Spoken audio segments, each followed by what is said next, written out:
हरे राम राम राम हरे हरे, हरे कृष्ण कृष्ण हरे हरे। नहीं हो रहा है क्या?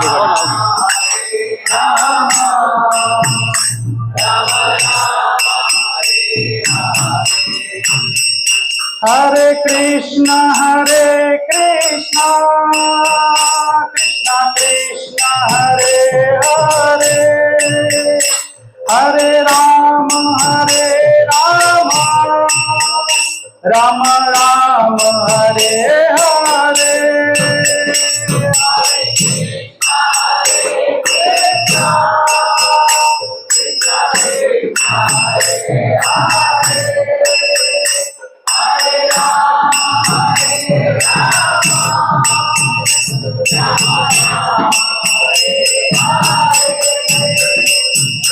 हरे कृष्णा कृष्णा कृष्णा हरे हरे, हरे राम राम राम हरे हरे हरे।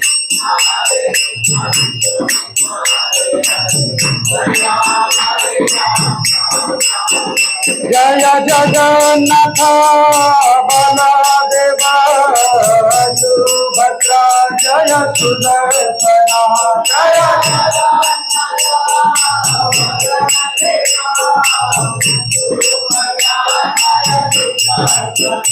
जय गौरानिताय गौरानिताय गौरानिताय, जय गौरानिताय जय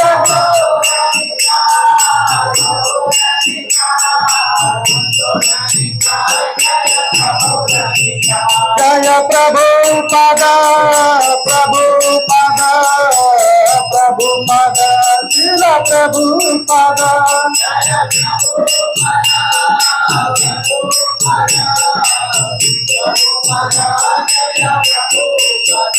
जय जय गुरुदेव गुरुदेव गुरुदेव, जय जय गुरुदेव जय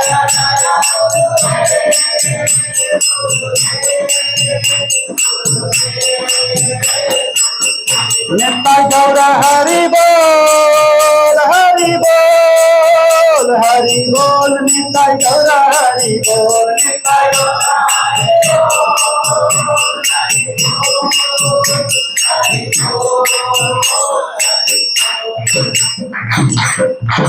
हरि गौर प्रेमानंदे।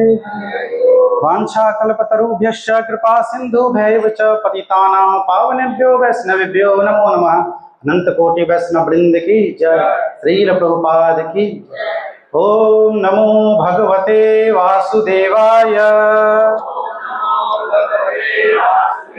ओम नमो भगवते वासुदेवाय। नारायणं नमस्कृत्यं नरश्चैव नरोत्तमं, देवी सरस्वती व्यासं ततो जयमुदीरयेत्। नष्टप्रायेषु अभद्रेषु नित्यं भागवत सेवये। भगवत्या उत्तमा श्लोके भक्तिर्भवति नैष्ठिकी। कृष्णाय वासुदेवाय देवकी नंदनाय च नंदगोपकुमाराय गोविंदाय नमो नमः। जय श्री कृष्ण चैतन्य प्रभु नित्यानंद, श्री अद्वैत गदाधर श्रीवासादि गौर भक्त वृंद। हरे कृष्णा कृष्णा कृष्णा हरे हरे, हरे राम राम राम हरे हरे। ओम अज्ञानातिमिरान्धस्य ज्ञानाञ्जनशलाकया चक्षुरोन्मिलितं येन तस्मै श्रीगुरवे नमः। श्री चैतन्य मनोभीष्टं स्थापितं येन भूतले स्वयं रूप कदा मह्यं ददाति स्वपदान्तिकं वन्देऽहं श्रीगुरु श्रीयुतपदकमलं श्रीगुरून् वैष्णवांश्च श्रीरूपं साग्रजातः सगणा ललितान्वितं सजीवं साद्वैतं सावधूतं परिजनसहितं कृष्ण चैतन्यदेवं श्री राधा कृष्ण पादान सहगण ललिता श्री विशाखान्वितांश हे कृष्ण करुणा सिंधु दीनबंधु जगत्पते गोपेश गोपिका कांत राधा कांत नमोस्तुते तप्त कांचन गौरांगी श्री राधे वृंदावनेश्वरी वृषभानुसुते देवी प्रणमामि हरिप्रिये वाञ्छाकल्पतरुभ्यश्च कृपा सिन्धुभ्यैव च पतितानां पावनेभ्यो वैष्णवेभ्यो नमो नमः। जय श्री कृष्ण चैतन्य प्रभु नित्यानंद श्री अद्वैत गदाधर श्रीवासादि गौर भक्त वृंद। हरे कृष्णा कृष्णा कृष्णा हरे हरे, हरे राम राम राम हरे हरे। नमो विष्णुपादाय कृष्णपृष्ठाय भूतले श्रीमते भक्ति वेदांत स्वामी नामने नमस्ते सरस्वती देवी गौरवाणी प्रचारिणी निर्विशेष शून्यवादी पाश्चात देश तारिणी। हरे कृष्णा। आप सभी भक्तों का रविवारीय सत्संग कार्यक्रम में हार्दिक स्वागत है, अभिनंदन है। तो रथ यात्रा अगले वीक यहाँ कारवार में होने वाले हैं और 16 तारीख को जगन्नाथपुरी धाम में होने वाले हैं। तो उसके महत्व के विषय में हम कुछ चर्चा करेंगे।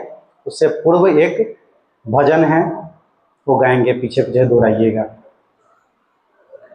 श्रित कमला कुच मंडल है धृत कुंडल श्रित कमला कुच मंडल है धृत कुंडल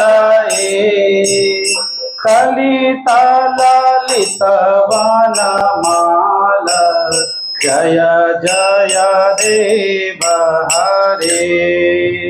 कलित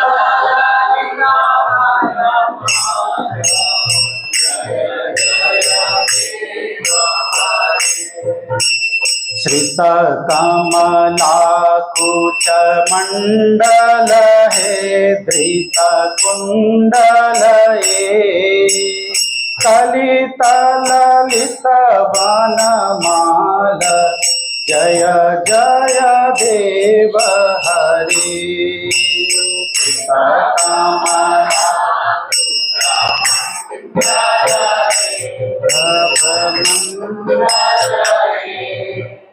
कलित ललित वनमाल जय जय देव हरे। दीनमणि मंडल मंडन है भव खंडन दीनमणि मंडल मंडन है भव खंडन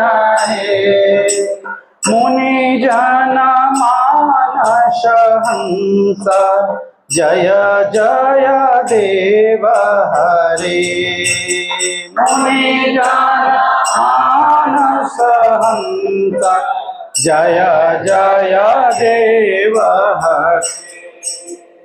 दीनमणि मंडल मंडन है भव खंडन मुनि जन मानस हंस जय जय देव हरे। मंडल मंडन है भव खंडन मुनि जन मानस हंस जय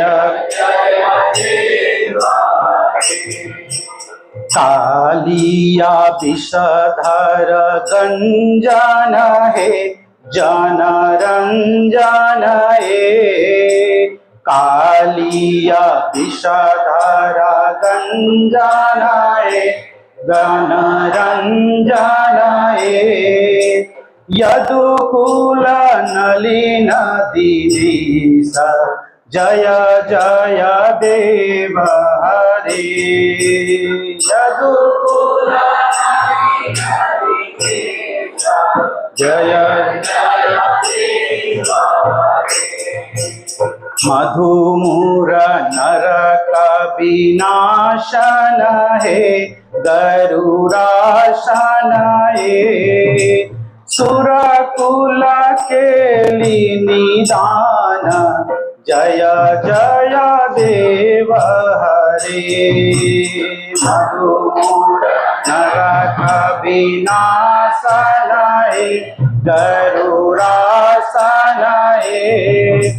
सुरकुल केली निदान जय जय देव हरे। अमल कमल दल लोचन हे भव मोचन हे। अमल कमल दल लोचन हे भव मोचन हे। त्रिभुवन भुवन निधान जय जय देव हरे। त्रिभुवन भुवन निधान जय जय देव हरे। जनक सुता कृत भूषण हे जित दूषण हे।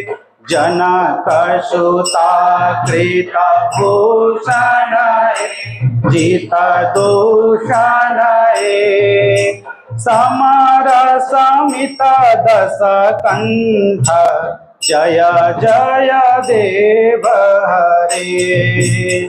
समर समित दस कंठ जय जय देव हरे। अभिनव जलधर सुंदर हे धृता मंदर हे। अभिनव जलधर सुंदर हे धृता मंदर हे। श्रीमुख चंद्र चकोर जय जय देव हरे। श्रीमुख चंद्र चकोर जय जय देव हरे। तव चरणं प्रणतावयं हे इति भावये। तव चरणं प्रणतावयं इति भावये।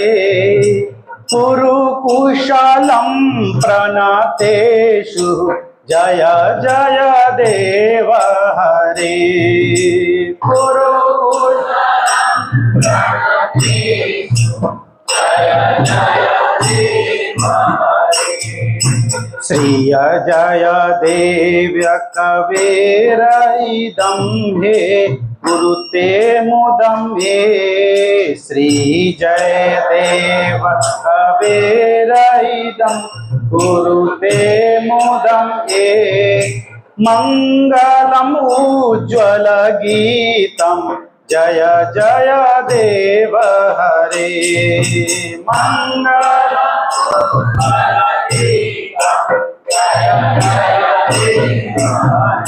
श्रित कमला कुच मंडल हे धृत कुंडल हे। कलित ललित वनमाला जय जय देव हरे। श्रित कमला कुच मंडल हे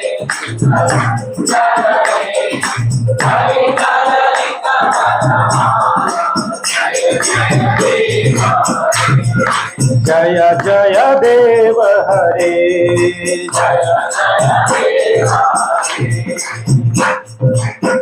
हरे कृष्णा। तो भगवान ये जयदेव कवि ने लिखा है, गीत गोविंद के 8 पद हैं, जिसमें कह रहे हैं कि हे भगवान, आप कमल के समान सुंदर एवं कोमल हैं। आप क्या है, सूर्य के समान प्रकाशित होने वाले हैं, जो उस पूरे ब्रह्मांड को प्रकाशित कर रहा है, अज्ञान का नाश कर रहे हैं, ऐसे आप हैं। फिर कालिया को आपने उद्धार किया, ऐसे भगवान को प्रणाम करते हैं। फिर मधु और मुर नामक 2 राक्षसों का उद्धार किया, इसके लिए आपको प्रणाम है। आप क्या हैं, आपका जो नेत्र है वो कमल के समान कोमल है, और आपके दर्शन मात्र से ही इस संसार के बंधन से मुक्त हो जाते हैं। भगवान देखिए इतने बड़े बड़े आंख लेकर आपको दर्शन दे रहे हैं, ताकि आप देखे ना देखे, भगवान देख के आपका उद्धार कर देंगे और इस संसार रूपी चक्र से आप छूट जाएंगे। ऐसे ही भगवान जो हैं जनक सुता यानी सीता मैया को विवाह करते हैं और लंका में जाकर चढ़ाई करते हैं, और किसको, रावण को जो 10 सिर वाले हैं उसका उद्धार करते हैं। भगवान जैसे बारिश के समान जो वर्ण है वैसे भगवान उस वर्ण के हैं, मेघ वर्ण के, और पर्वत जो मंदार पर्वत है वैसे धारण भगवान करते हैं। और भगवान जैसे चकोर पक्षी चंद्रमा की ज्योति को पूर्णिमा के दिनों में देखती है ऐसे और आकर्षित रहती है, हे भगवान हमें भी ऐसी प्रार्थना, हमें भी ऐसी शक्ति दो कि हम भी चकोर के भांति आपको निहार सके, देख सके एक टक लगाकर। और हे प्रभु आपके चरण में हम शरणागति रहें और आप अपने शरणागत भक्तों का कल्याण करते हैं, ऐसे जयदेव कवि जो है प्रार्थना करते हैं, जो कि काफ़ी मंगलकारी एवं उज्ज्वल है। हरे कृष्णा कृष्ण कृष्णा हरे हरे, हरे राम राम राम हरे हरे। तो अभी रथ यात्रा नेक्स्ट, आप सभी का प्रश्न होगा कि रथ यात्रा तो निकालते हैं इतने, सभी 16 तारीख को निकालते हैं सभी जगह, लेकिन श्रील प्रभुपाद जी ने तारीख का कोई बंधन नहीं रखा। उन्होंने क्या किया, सभी जब आपकी मर्जी तब भगवान को लेकर पूरे विश्व में लेकर चलो, ओनली पुरी तक ही सीमित नहीं रखे। जगन्नाथ जी अब विश्व के लगभग सभी देश, सभी टाउन, सभी मोहल्ले में जगन्नाथ जी दिखते हैं और यात्रा उनकी निकाली जाती है।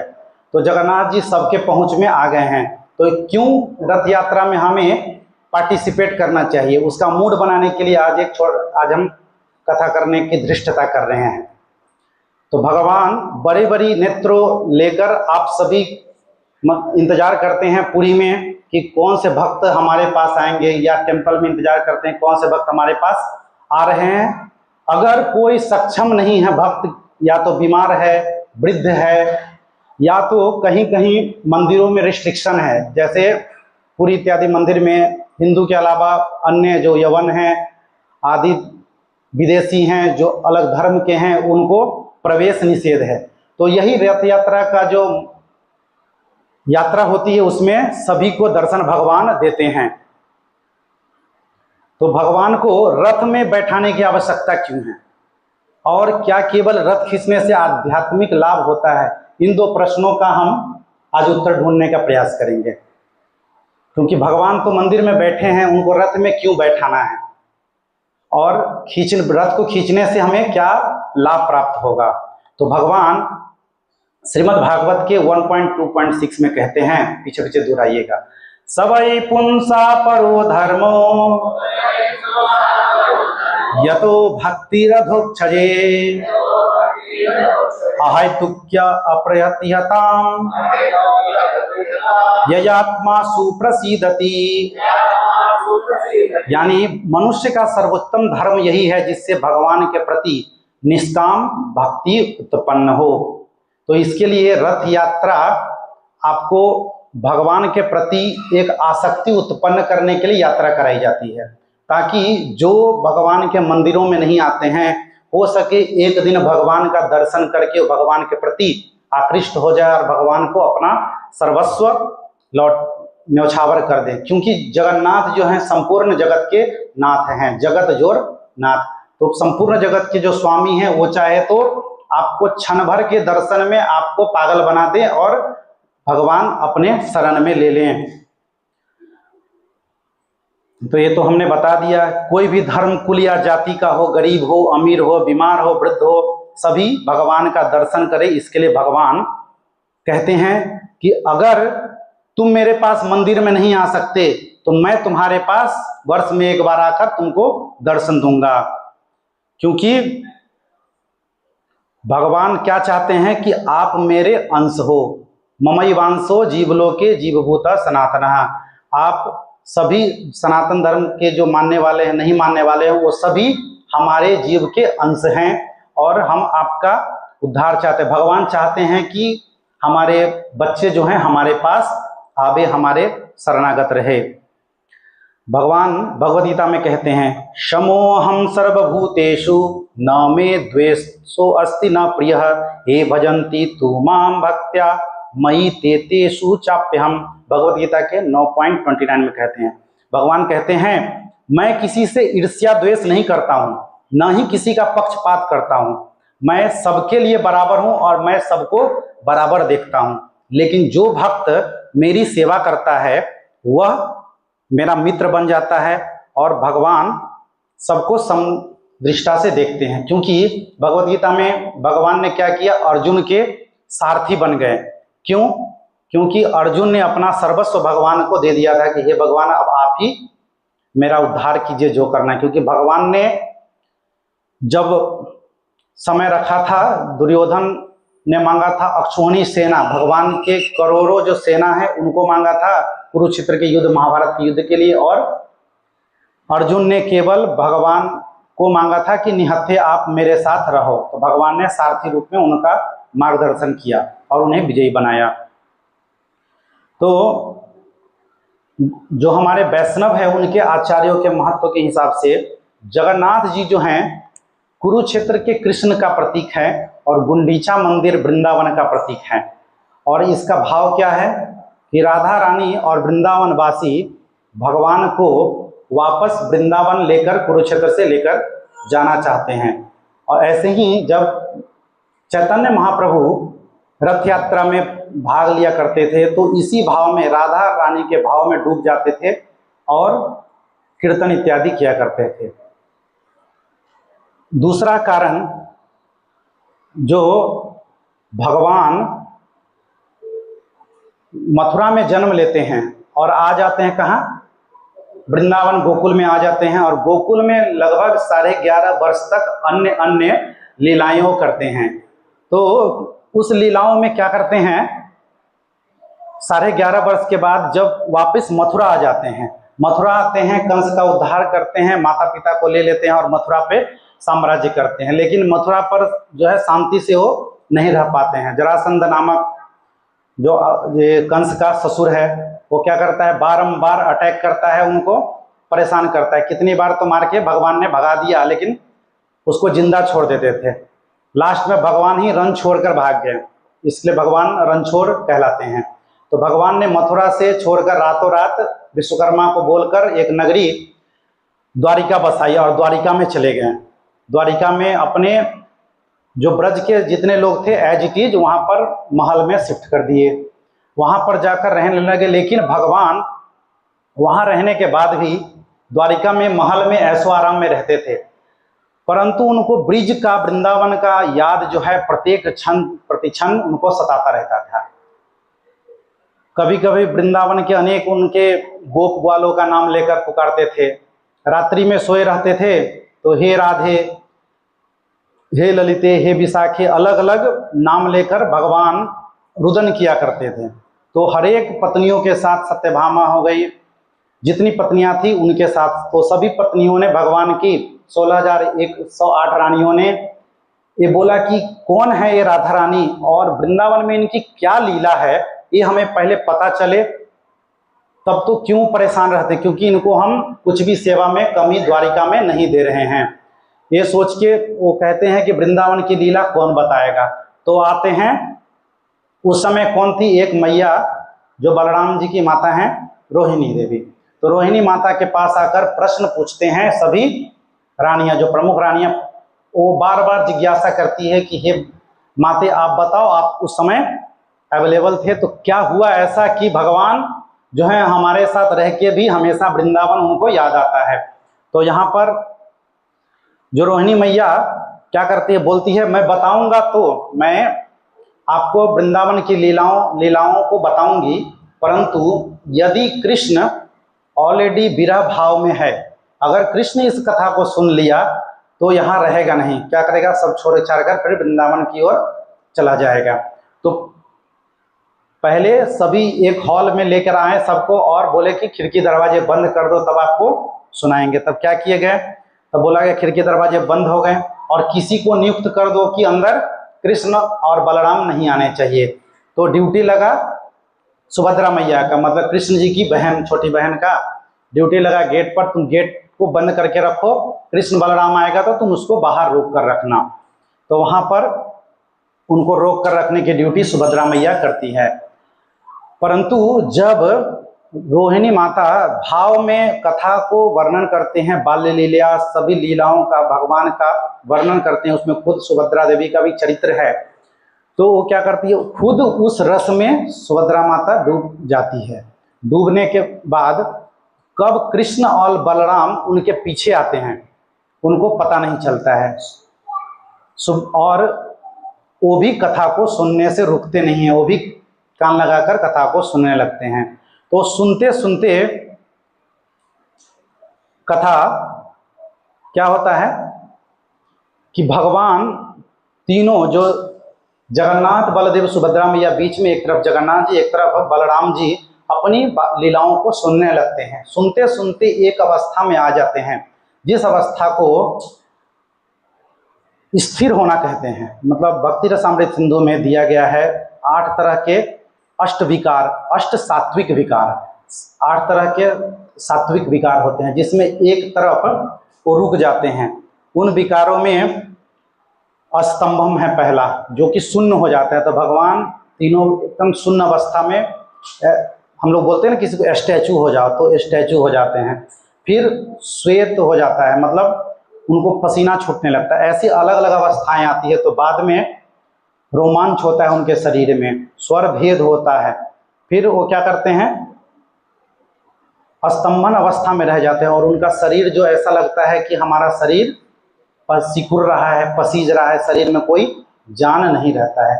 वास्तव में अगर कोई हमें, हमारी कथा, हमारे बारे में भी कोई दूसरा व्यक्ति बात कर रहा है और हम नहीं सुनते हैं, लेकिन अगर हमको लग गया कि हमारा नाम आ रहा है तो चोरी से सुनने की प्रयास करते हैं। तो भगवान भी ऐसी अपनी कथा, उन्होंने इतनी लीलाएं की, वो सुनने लगते हैं और उनका पूरा शरीर जो है स्ट्रेट हो जाता है, सिकुड़ने लगता है, अंदर में उभर ले लेते हैं।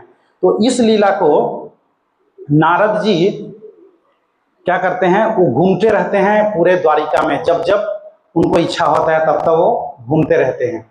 और क्या करते हैं, इस लीला को नारद जी देख लेते हैं और उनको प्रणाम करते हैं, कहते हैं हे भगवान, ये कौन सी आपकी लीला है, ये हमें बताइए। तो और ये रूप आप कब दिखाने वाले हैं। तो भगवान कहते हैं कि कलयुग में इस रूप का दर्शन हम कराएंगे।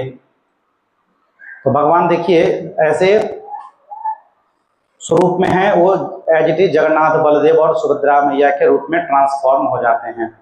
तो वास्तव में ये जो रथ यात्रा है, रथ यात्रा में हम ये समझ सकते हैं, कठोपनिषद में वर्णन किया गया है, आत्मानां रथिनं विद्धि शरीरं रथमेव तु बुद्धिं तु सारथिं विद्धि मनः प्रग्रहमेव च। ये जो रथ है, रथ में हमारा शरीर जो है, हमारे शरीर के साथ इसकी तुलना की गई। हम रथ को देखकर क्या अनुभव कर सकते हैं, रथ यात्रा से हम क्या सीख सकते हैं। ये हमारा शरीर जो है ये रथ के समान है, बाहरी स्ट्रक्चर है ना। आत्मा जो है रथ का स्वामी है, रथ का स्वामी जो है रथ में बैठा रहता है, वो जो डायरेक्शन बोलेगा उसके हिसाब से रथ चलायमान होता है।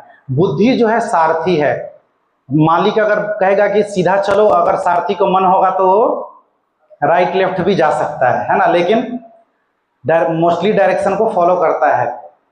फिर मन जो है वो लगाम है और इंद्रियां घोड़े हैं। हमारी इंद्रियों को तुलना की गई घोड़े को, वो जो 4 घोड़े सामने दिख रहे हैं वो भाग रहे हैं स्पीड से, हमको मन को लगाम लगाकर उसको खींचकर या तो रोकना है या फ्री करके उसको चलाना है।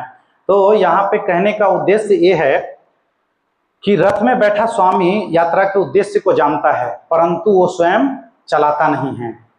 और शरीर जो है रथ आज बना है कल टूट सकता है, उसकी समाप्ति हो सकती है। ऐसे ये शरीर है, आज ये शरीर है, कल मृत्यु होकर ये समाप्त हो सकता है, लेकिन आत्मा अविनाशी है, वो हमेशा ट्रांसफॉर्म होती रहेगी इस अवस्था से दूसरे शरीर में। तो हमें क्या करना है, हमें अपनी बुद्धि को कृष्ण भावनामृत में अगर हम लगाएंगे तो हमारे घोड़े, हमारे लगाम, हमारी रथ जो है सही दिशा में चलेगी। तो हमें रथ यात्रा में हमें ये भी शिक्षा लेनी चाहिए कि हमारे जो शरीर रूपी रथ है उसको हमको कैसे लेकर चलना है। स्वयं भगवान श्री चैतन्य महाप्रभु रथ यात्रा के समय में उससे पहले गुंडीचा मार्जन स्वयं करते हैं, जाकर मंदिर का सफाई करते हैं, खुद रोते हुए मंदिरों की सफाई करते हैं, कई घड़े उनके ला के देते हैं, अपने वस्त्र को निकाल कर मंदिर की सफाई करते हैं गुंडीचा मार्जन में। और यात्रा के समय वो क्या कर रहे थे, अनेक तरह के वाद्य, अनेक तरह के मंडल बनाए थे, जैसे कीर्तन करते हैं ना यात्रा में, रथ यात्रा में। तो कितने दल बनाए उन्होंने, 7 दल बनाए। 7 दल बनाकर उन्होंने अलग अलग झुंड में वो जाकर कीर्तन किया करते थे। श्री चैतन्य महाप्रभु ने पुरी में 7 संकीर्तन दल बनाकर रथ यात्रा में नृत्य किया। वे चाहते थे केवल रथ न खींचो, अपने हृदय में बसे अहंकार, काम, क्रोध को बाहर निकालो और भगवान को अपने हृदय रूपी सिंहासन में बैठाओ। भगवान चैतन्य महाप्रभु स्वयं रथ वहां पर खींच नहीं रहे हैं, परंतु सभी कीर्तन मंडल में जाकर नृत्य कर रहे हैं भाव से। वहां पे जितने दल थे सब में भगवान चैतन्य महाप्रभु दिख रहे हैं। मेरे साथ भी चैतन्य महाप्रभु मेरे टोली में भी नृत्य कर रहे हैं, दूसरे टोली में भी नृत्य कर रहे हैं। तो ऐसे ही रथ यात्रा की कथा दूसरी एक आती है स्कंद पुराण में, जिसका वर्णन है कि बहुत दिनों से भगवान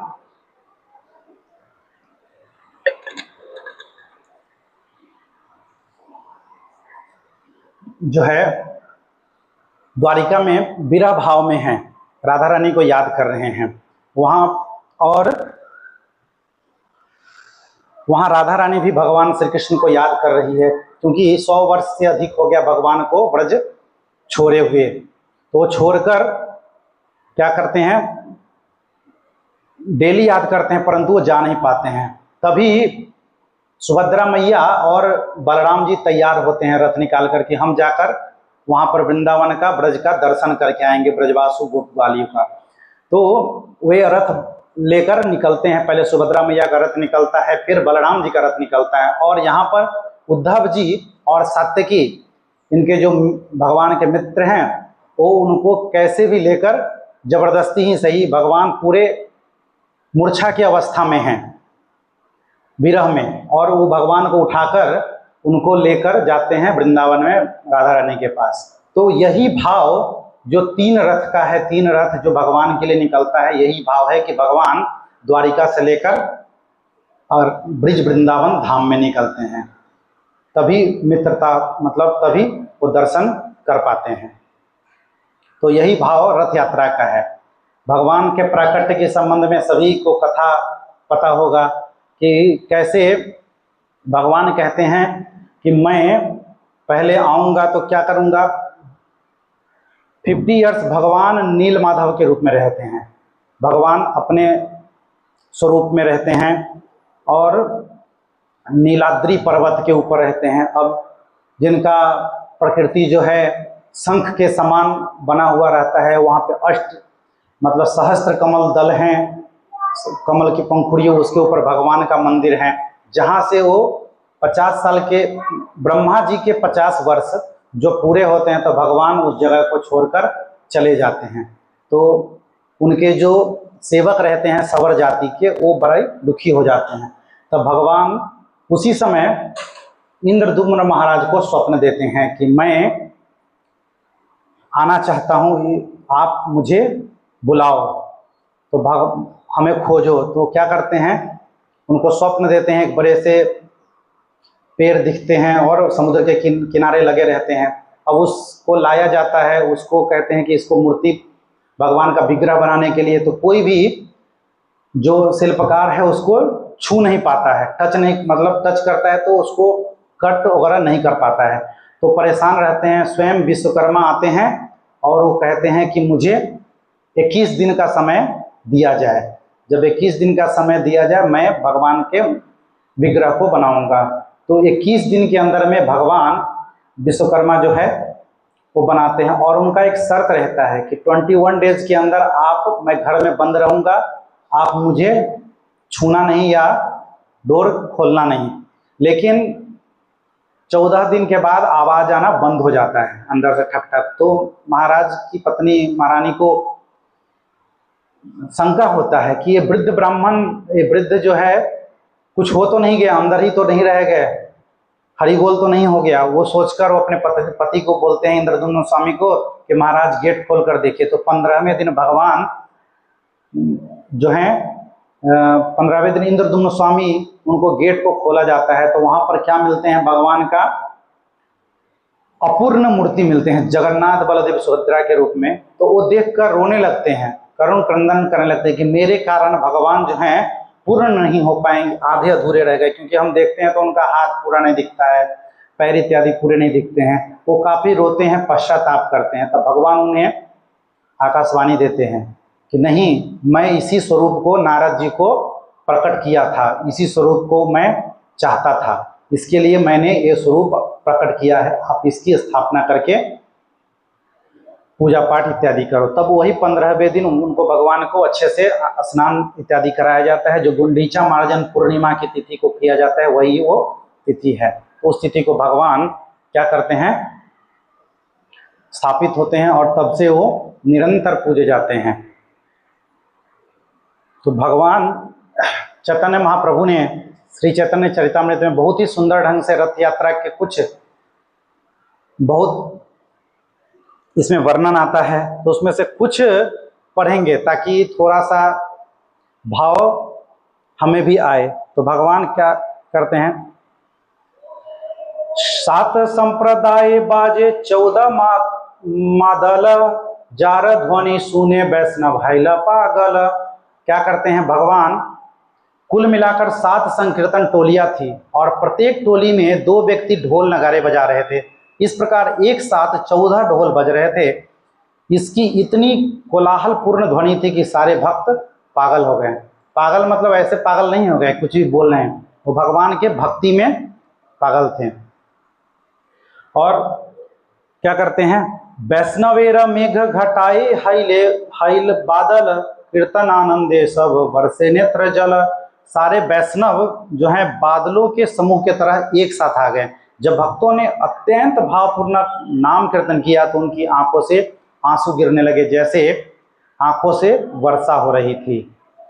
त्रिभुवन भरी उठे कीर्तन ध्वनि, अन्य बाधा दीर ध्वनि की नाई सुनी। जब संकीर्तन की प्रतिध्वनि हुई तो उससे तीनों लोक भर आए। तब किसी को संकीर्तन के अतिरिक्त किसी बाजे की ध्वनि या अन्य ध्वनि नहीं सुनाई दे रही थी। 7 ठैया बोले प्रभु हरि हरि बोली, जय जगन्नाथ बोले न हस्ता युगत तुली।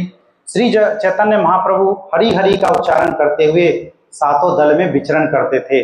वे दोनों हाथ उठाकर जोर से बोलते थे, जय जगन्नाथ। आप भी बोलिए, जय जगन्नाथ, जय जगन्नाथ, जय बलदेव, जय सुभद्रा। तो ऐसे भगवान हरि हरि बोलकर जो है बराबर उच्चारण करते थे और नृत्य किया करते थे। और एक शक्ति प्रभु करिल प्रकाश, एक काले 7 ठैया करिल विलास।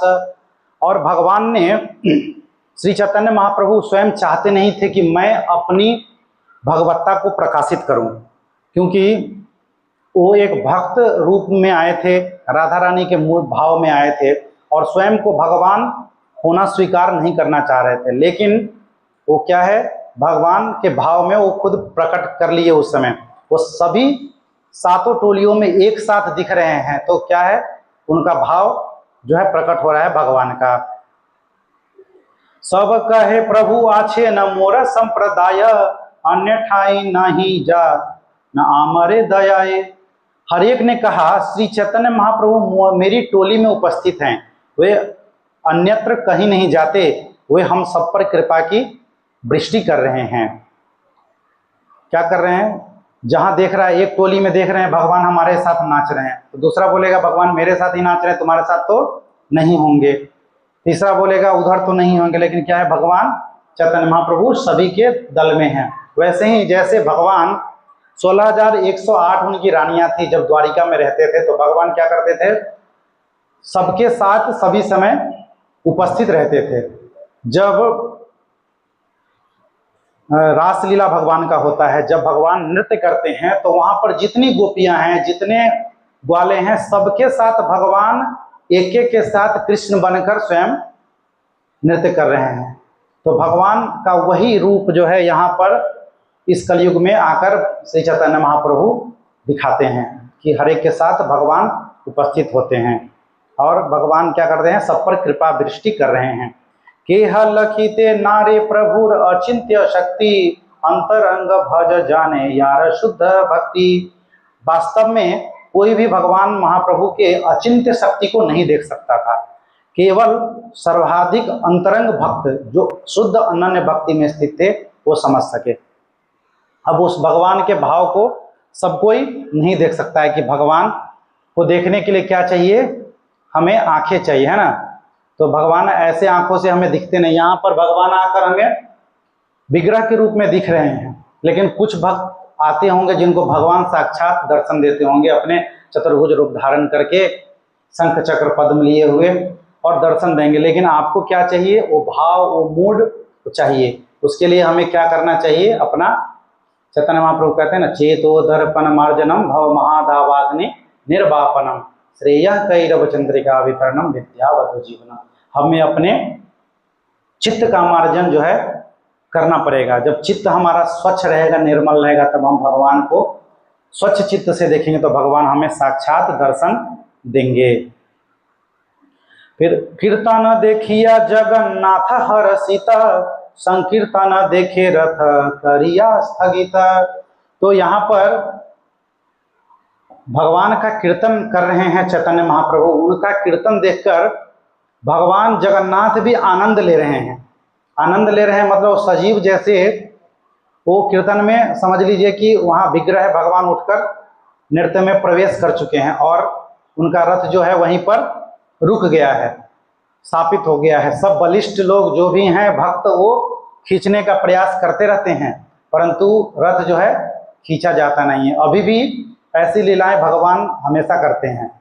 अभी पूरी जो रथ यात्रा होती है, भगवान के मर्जी से ही भगवान को के रथ को चलाया जा सकता है ना। कहते हैं बिन हरि कृपा तृण नहीं डोले, भगवान के कृपा के बिना एक पत्ता भी नहीं हिल सकता है। तो भगवान को रथ में बिठाकर चलाना मुश्किल की बात है। तो भगवान क्या हो जाते हैं, एकदम भारी हो जाते हैं और वो चलाते नहीं हैं। क्या करते हैं, भगवान जो हैं चैतन्य महाप्रभु के भाव नृत्य को देखते हैं, क्योंकि उस समय वो किस भाव में है, विप्रलंब भाव में रहते हैं, जिसकी चर्चा की जाती है, जो राधा रानी के भाव में है, उस भाव में है। वो दोनों आपस में आदान प्रदान करते हैं, बात करते हैं। क्या बात करते हैं कि मैं राधा रानी हूँ, आप जो हैं कृष्ण हैं। वहाँ पर भगवान याद करते हैं, क्या याद करते हैं कि कैसे कुरुक्षेत्र में आप आए थे। एक समय की बात है जब कुरुक्षेत्र में क्या था, जब द्वारिका में भगवान रहते थे और लगभग उस युग का आखिरी सूर्य ग्रहण था। एक कल्प का एक सूर्य ग्रहण होता है, तो कल्प की समाप्ति से पूर्व आखिरी एक सूर्य ग्रहण था। उसी सूर्य ग्रहण के समय सबने विचार किया कि सब सूर्य ग्रहण, चंद्र ग्रहण इत्यादि में पवित्र नदियों, पवित्र कुंडों इत्यादि में स्नान करते हैं। तो विचार किया सबने कि हम लोग कहाँ चलेंगे। उस समय पवित्र जगह जो है कुरुक्षेत्र था, नियर बाई डेस्टिनेशन।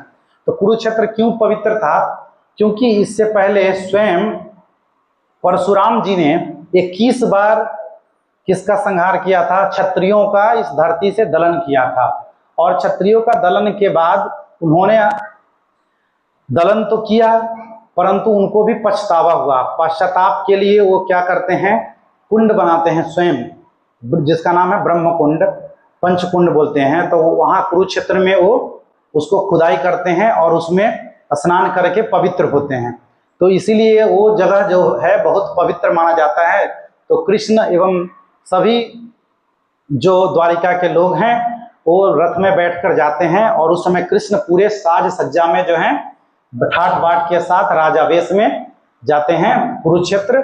और वहाँ जाते हैं तो वहाँ उनका पंडाल लगा रहता है, टेम्पोररी पंडाल लगाते हैं ना सब रुकने के लिए, तो उनके शिविर रहता है। वहाँ पर उनके माता पिता यशोदा मैया और नंद बाबा जिन्होंने उनका पालन पोषण किया था वहाँ पर मिलने के लिए आते हैं। मतलब वो भी गए हैं सूर्य ग्रहण के लिए, स्नान करने के लिए, लेकिन पता चलता है कृष्ण आए हैं और वहाँ ग्वाल बाल भी पीछे पीछे आते हैं। तो जैसे ही पता चलता है नंद बाबा और यशोदा मैया को कि भगवान आए हैं, क्योंकि कई वर्ष बीत गए हमने अपने लल्ला को देखा नहीं, इस भाव में आते हैं और द्वार पे कहते हैं कि मुझे कृष्ण से मिलना है। तो बोलते हैं आप कौन है बूढ़े? तो द्वारपाल को कहते हैं कि आप कृष्ण को जाके कहो कि हम नंद और यशोदा हैं। कृष्ण ने समाचार सुनते ही दौड़ते हुए भागते हैं और भगवान मतलब आकर नंद बाबा यशोदा मैया से लिपटते हैं और मिलते हैं। फिर ऐसे ही गोपियों के साथ भी मिलते हैं। फिर जब स्नान इत्यादि समाप्त हो जाता है तो रथ में जब सवार हो जाते हैं श्री कृष्ण, तो उस समय सभी जो वृंदावन के लोग हैं, जो ग्वाल बाल हैं, जो उनके सखा हैं, वो सब उनके रथ को पकड़ लेते हैं। बोलते हैं अब तुमको यहाँ से मैं जाने नहीं दूंगा, यहाँ से तुम कहाँ चलोगे? वृंदावन चलोगे, ब्रजधाम चलोगे, तुम्हारा बहुत हो गया राजसी ठाटबाट, अब तुम राजा मत रहो। वहां पर वो रथ पकड़कर जोर से खींचने का प्रयास करते हैं, लेकर आगे बढ़ने का प्रयास करते हैं। तो वहाँ वो भी प्रतीक है एक रथ यात्रा का कि भगवान के जो भक्त है भगवान को अपने पास लाना चाहते हैं, अपने पास बुलाना चाहते हैं। तो इसी भाव को भी हमें रथ यात्रा में उस मूड में रहना चाहिए कि भगवान को हम खींचकर अपने पास लेकर आएं। रथ को खींचना तो है लेकिन हृदय में लेना है। हृदय को हम साफ करेंगे, हृदय को हम पवित्र रखेंगे तो भगवान को हम रस्सी से खींचकर भगवान प्रेम के जाल में आएंगे हमारे पास, है ना। प्रेम के बस में क्या करते हैं भगवान? विदुर के घर साग खाते हैं और दुर्योधन को मेवा त्यागो, दुर्योधन का मेवा त्याग कर साग विदुर का घर खायो। सभी के बेर खा लेते हैं भगवान, जो कि एक एक टेस्ट करके जूठा बेर है। तो अगर भगवान के प्रति हम भक्त के इस भाव में रहेंगे तो भगवान क्या करेंगे? प्रसन्न होकर हमारे अंदर आकर आएंगे, हमारे इस शरीर रूपी रथ में आकर निवास करेंगे। तो ये जो भगवान जो है जगन्नाथ जी यहाँ पर संकीर्तन से प्रसन्न होकर होते हैं और कीर्तन के लिए रथ खड़े हो जाते हैं। तो यहाँ पर राजा प्रताप रुद्र जो उस समय राजा थे वो भी विस्मित हो जाते हैं और वो भी उस समय से कृष्ण के भाव में रूपांतरित हो जाते हैं। इससे पहले उनके अंदर थोड़ा सा रहता है अहंकार, उस समय के बाद थोड़ा नष्ट हो जाता है। फिर भगवान क्या करते हैं? उस समय जब नहीं चल रहे हैं तब चैतन्य महाप्रभु क्या करते हैं? रथ को मस्तक पे लगा देते हैं, है ना। मस्तक से छू देते हैं, फोटो है इसमें। मस्तक पे टच करते हैं तो रथ आगे की ओर बढ़ने लगता है और हरे कृष्णा बोल के हरे कृष्णा कृष्णा कृष्णा हरे हरे, हरे राम राम राम हरे हरे, हरे कृष्णा कृष्णा कृष्णा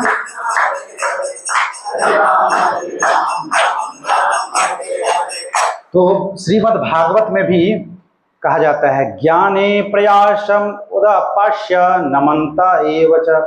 तो भगवान जो है हमें विनम्रता से प्राप्त नहीं होते हैं, विद्वता से प्राप्त नहीं होते। अगर हम विद्वान भाव से देखेंगे कि हम क्या हैं, अपने योग शक्ति के बल से हम ज़्यादा पढ़ लिख कर सोचेंगे कि हम देखें तो नहीं देख पाएंगे। भगवान को देखने के लिए हमें विनम्र होना चाहिए। त्रिनादपि शून्यचेना तरोरपि सहिष्णुना अमानी न मान देना कीर्तनीय सदाहरि। तो हमें क्या है, हमेशा कीर्तन मूड में रहना चाहिए, तब भगवान हमें दिखाई देंगे। कैसे? जिस भाव में हम देखना चाहते हैं। यहाँ पे फोटो दिख रहा है, हाथी भी जब वो रथ नहीं हिल रहा था तो क्या किया गया, बहुत सारे हाथी इत्यादि को लगाए गए। तो हाथी भी उस रथ को नहीं हिला पाए, परंतु फिर भी श्री श्री चैतन्य महाप्रभु ने रथ को अपने मस्तक से हिलाया, मस्तक से टच किए तो भगवान हिल गए। तो हमें क्या करना चाहिए, चैतन्य चरितामृत में जैसे दिया गया है, हरे नाम हरे नाम एव केवलम कलौ नास्तैव नास्तैव नास्तैव गतिरन्यथा। तो हमें क्या करना चाहिए इस भाव में कि हमेशा हम हरि नाम ही लेते रहें। इसके अतिरिक्त कलयुग में कोई दूसरा उपाय नहीं है। तो स्वयं श्रील प्रभुपाद जी जो इस्कॉन के संस्थापक आचार्य हैं, उन्होंने कहते थे कि take lord Jagannath to every town and village. Jagannath ji को क्या करो, प्रत्येक गांव एवं प्रत्येक शहरों में लेकर जाओ। क्यों? क्योंकि लोग जो है आएंगे नहीं आएंगे, लेकिन लोगों को जो है भगवान का दर्शन कराओ। क्योंकि हो सके उन लोगों में से कोई ना कोई ऐसा हो जो एक दर्शन से भगवान के भक्त के रूप में परिणत हो जाए और क्या उसका उद्धार हो। केवल जीव नहीं, केवल मनुष्य नहीं, अन्य जीव भी भगवान के मंत्र सुनकर उद्धारित होते हैं। चैतन्य चरितामृत में सुनते हैं कि स्वयं भगवान चैतन्य महाप्रभु जब कीर्तन करते थे जंगलों में, तो उनके साथ बाघ, शेर, हिंसक पशु भी नृत्य करते थे। आमतौर पर एक व्यक्ति को क्या करे, हिंसक पशुओं के सामने, कुत्ता के सामने छोड़ा जाए तो कुत्ता से भी डरकर लोग भाग जाते हैं, परंतु हरि नाम में इतनी शक्ति है कि वो भगवान ने स्वयं एक जो मूक पशु है, जो बोलने वाले नहीं हैं, उनको भी अपने दम पर उन्होंने नचाया। और ये भविष्यवाणी जो चैतन्य महाप्रभु ने दिया था, पृथ्वी ते आछे यत नगर आदि ग्राम सर्वत्र प्रचार होइवम मोरे नाम। तो भगवान का क्या कर रहे हैं, अब जो है सभी जगह पे प्रचार हो रहा है, सभी नगर में, सभी गांव में प्रचार हो रहा है। तो इस प्रचार को क्या करना है कि हमें भी फैलाना चाहिए, हमें भी इसमें पार्टिसिपेट करके उसको आगे बढ़ाना चाहिए। इसके लिए हमें कुछ संकल्प करना चाहिए कि क्या अगर हम रथ यात्रा वास्तव में मनाना चाहते हैं तो हमें ये 5 कार्य करने होंगे, तब हम रथ यात्रा का सही भाव हम में आएगा। क्या? प्रतिदिन हमें जप करना चाहिए, क्योंकि जप करने से क्या है, हमें पता चलेगा कि भगवान के साथ हमारा जो संबंध है वो स्थापित हो सकेगा। भगवान श्री राधा कृष्ण, भगवान जगन्नाथ से हमारा संबंध स्थापित करेगा। शुरुआत में 1-2 माला से भी प्रारंभ किया जा सकता है, फिर दिए गए निर्दिष्ट 16 माला जो श्री प्रभुपाद जी ने दिया है उसको हमें फॉलो करना चाहिए। फिर भगवत गीता और भागवत इत्यादि ग्रंथों को पढ़ना चाहिए। क्यों? क्योंकि शास्त्रों को पढ़ने से हमें ज्ञान प्राप्ति होगा कि सही भगवान कौन है, सही गुरु कौन है, सही ज्ञान कौन दे सकता है और सही ज्ञान है क्या। इसके ज्ञान अर्जन करने से हम उस मार्ग पर आगे बढ़ सकेंगे। किसी को ब्लाइंडली फेथ करने का जरूरत नहीं है। ब्लाइंड फेथ में क्या होता है, बहुत सारे गुरु आते हैं और बाद में जेल में चले जाते हैं। तो इस तरह से न हो, इसके लिए हमें भी शास्त्र के माध्यम से थोड़ा ज्ञान रहना चाहिए कि ऐसा तो कोई नहीं है कि स्वयं कह रहा है कि मैं ही भगवान बन गया हूँ, है ना। 2-4 बार भगवान का नाम लेकर आपको नचाया और 5वें बार से बोला भगवान साइड में हो गया, मैं ही भगवान हूँ, है ना। बहुत सारी लोग हैं। तो ऐसे करने से हम बचने के लिए क्या है, हम अपने जो शास्त्र का अध्ययन करेंगे उससे हमें ज्ञान प्राप्त हो सकेगा। तीसरा चीज है, जो भगवान को हम भोग अर्पण करेंगे। रथ यात्रा के दिन भी भोग अर्पण करते हैं और प्रतिदिन घर में भोग अर्पण करेंगे तो उससे क्या होगा, भोजन शुद्ध होगा। भगवान कुछ ज्यादा नहीं मांगते हैं। भगवद गीता में कहते हैं पत्रम पुष्पम फलम तोयम यो मैं भक्ता रक्षति। भगवान कहते हैं कि एक पत्र दे दो, तुलसी पत्ता चढ़ा दो, एक पुष्प चढ़ा दो, 1 गिलास जल का चढ़ा दो। अगर ज़्यादा है तो ज़्यादा चढ़ाने से भी भगवान और प्रसन्न होंगे। अगर इतना से भी प्रसन्न होंगे तो भगवान आप पे प्रसन्न रहेंगे। इतना भी करके हमें खाना चाहिए, क्योंकि उससे क्या है, जो पाप उस अन्न को उगाने से लेकर अन्न को बनाने में रहता है वो पाप भगवान ग्रहण कर लेते हैं। और चौथा जो है वैष्णव सेवा इम्पोर्टेंट है। भगवान को भगवान से भी अधिक प्रिय हैं भगवान के भक्त, तो हमें वैष्णव सेवा में हमेशा रुचि रखना चाहिए। जो वैष्णव गुरु या आपके वैष्णव जो साथी हैं उनको देखने से उनको प्रणाम करना या फिर उनका सम्मान करना, जो कहते हैं उसका पालन करना, आदेश का पालन करना चाहिए, क्योंकि वैष्णव का पाद सेवन इत्यादि का सबको सौभाग्य मिलेगा ये इम्पोर्टेंट नहीं है, लेकिन भगवान की सेवा और भक्तों की सेवा जो है वैष्णव सेवा है। और पांचवा क्या है, हरि नाम संकीर्तन। भगवान चैतन्य महाप्रभु ने आज्ञा दिया है कि हरि नाम हरे नाम एव केवलम कलौ नास्ते नास्तैव नास्तैव तिरंथा। तो हमें इसके अतिरिक्त और कुछ भी नहीं करना है, तो हमें हमेशा कीर्तन मूड में रहना चाहिए। हरे कृष्णा कृष्णा कृष्णा हरे हरे, हरे राम राम राम हरे हरे। तो हमें जगन्नाथ स्वामी से प्रार्थना करनी चाहिए रथ यात्रा के दिन या प्रत्येक दिन जब भी मूड हो।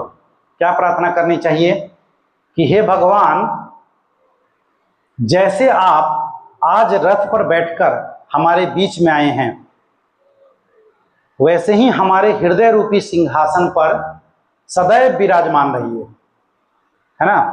हम रथ यात्रा के दिन देखेंगे कि भगवान रथ में बैठेंगे। यहाँ भी रथ का निर्माण किया गया है और अभी निर्माण कार्य जोरों पर है। तो आपको दिखेगा कि रथ यात्रा के दिन भगवान रथ में बैठे हुए आपको दिखेंगे। तो भगवान से क्या प्रार्थना का आपको मूड होना चाहिए, खाली नृत्य करना ही मूड नहीं होना चाहिए, खाली रस्सी पकड़ के खींचना ही मूड नहीं होना चाहिए, क्योंकि रस्सी पकड़ के खींचने से भी हमारे चित्त का मार्जन होता है, परंतु हमें प्रार्थना के भाव में प्रार्थना करनी चाहिए। क्या कि हे भगवान, जैसे आप वहां पर कमल सिंहासन पर बैठे हो रथ में, वैसे ही आकर हमारा हृदय को हमने खाली किया है, इसमें आकर हमारे आपके स्वरूप को बैठाओ। और क्या कीजिए, वो बैठने से जब भगवान जहाँ रहेंगे तो वो जगह वृंदावन हो जाएगा। तो हमारा भी हृदय को वृंदावन बना दीजिए, क्योंकि रथ खींचकर कहाँ ले जाते हैं, जगन्नाथ मंदिर से गुंडीचा मंदिर। गुंडीचा मंदिर को क्या कहते हैं, वृंदावन मानते हैं मौसी कहकर। तो वृंदावन तक वो लेकर आते हैं। तो हमें भी भगवान को मंदिर से अपने वृंदावन में हृदय में लेकर आना है, अपने रथ के अंदर लेकर आना है। और हमारी वाणी को हरि नाम में लगा दीजिए। उसी समय जोरदार कीर्तन होता है, तो कीर्तन में क्या करना है, जोर से नाम लेते रहना है, जिससे भगवान प्रसन्न होंगे नाम लेते रहने से। हरे कृष्णा कृष्णा कृष्णा हरे हरे, हरे राम राम राम हरे हरे। तो हमारे वाणी को हमेशा हरि नाम में लगा दीजिए, इससे ज़्यादा हम कुछ नहीं चाहते हैं। और हमारे जीवन को आपकी प्रेम भक्ति में सफल बना दीजिए। तो क्या कर देंगे, भगवान प्रसन्न हो जाएंगे उससे, है ना। तो ये प्रार्थना, ये मूड लेकर हमें चैतन्य महाप्रभु के मूड में आना है और रथ यात्रा को सफल बनाना है। हरे कृष्णा कृष्णा कृष्णा हरे हरे, हरे राम राम राम हरे हरे। समय हो गया प्रभु जी, और है ना, 5 मिनट एक और छोटा सा भजन गाएंगे।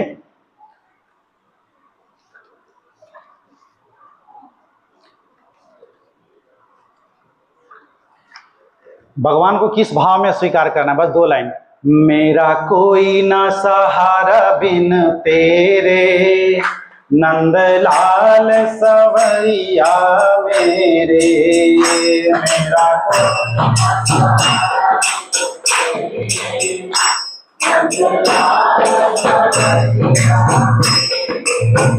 मेरा कोई ना सहारा बिन तेरे, नंदलाल सवरिया मेरे।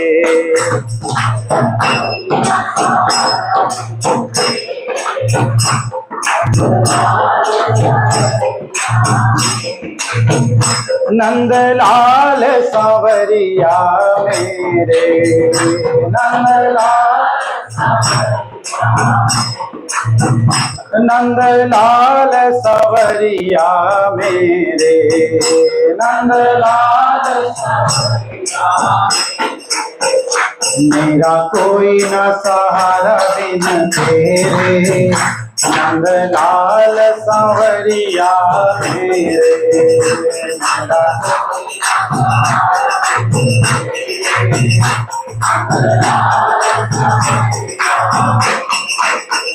तूने लाखों पापी तारे, तूने लाखों पापी नहीं रूप गुण दोष विचारे, नहीं रूप गुण तूने लाखों पापी तारे, तूने लाखों नहीं रूप गुण दोष विचारे, नहीं करा निष्ठुर द्वारे तेरे, नंदलाल संवरिया मेरे, करा भिक्षुक द्वारे तेरे, नंदलाल संवरिया मेरे,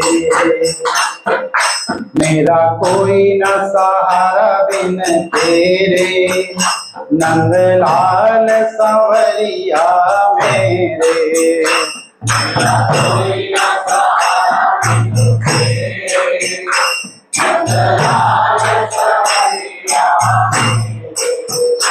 हरे कृष्णा कृष्णा कृष्णा हरे हरे, हरे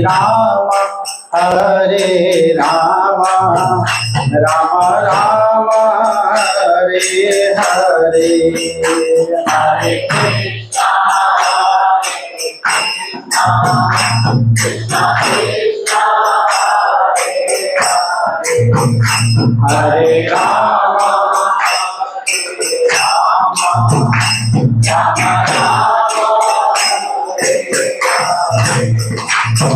जय जगन्नाथ बलदेव सुभद्रा मैया की, आगामी रथ यात्रा महामहोत्सव की। हरे कृष्णा। आप सभी का धन्यवाद। हरे कृष्ण।